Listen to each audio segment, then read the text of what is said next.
how to tap into networked peer-to-peer interactions to create large-scale social, spiritual change.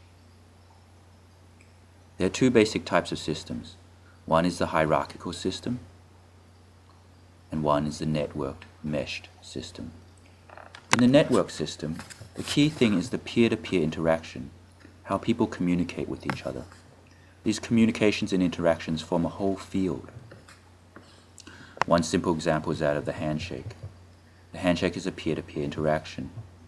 And when the first person handshook with other people, it spread so that they could handshake with each other and then spread it further.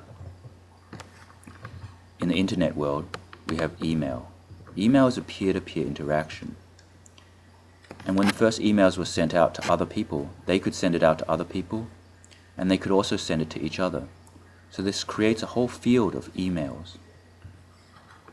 Now this peer-to-peer growth of emails was much faster than would be expected with a hierarchical system.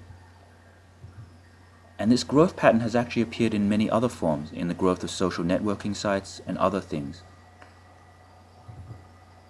And one question is, are we able to tap into this peer-to-peer growth patterns for spiritual transformation? Can we transform the population to higher states of consciousness using peer-to-peer technology? Partner yoga is an example of a peer-to-peer technology. It drops us deep into our somatic bodies, teaches us to listen to our partner, listen to the subtle energetic bodies. And it requires us to do it with others, so it spreads when we do it. Then those people work with each other to do partner yoga. And so there's a whole field of transformative somatic experience growing in a peer-to-peer way. Nonviolent communication is another example. It teaches us to listen to our feelings and empathize with others. And it's a peer-to-peer interaction. It's between two people, and we learn to transform our consciousness by interacting. And when we do it with others, it spreads. And those people can do nonviolent communication with each other. So it develops a whole field of deeper consciousness. Bohemian dialogue is another example. It peels away our belief systems in the dialogue, and so it drops us into deeper states. Youth theory is another example of a peer-to-peer technology that can be used that way. It teaches us to drop beyond our mind to see what is emerging through us. And just as in the internet world, where more and more peer-to-peer methodologies are being developed, we can develop more and more peer-to-peer methodologies in the spiritual world. And then we can do it with someone else. And what's really good is when we can do it with many people.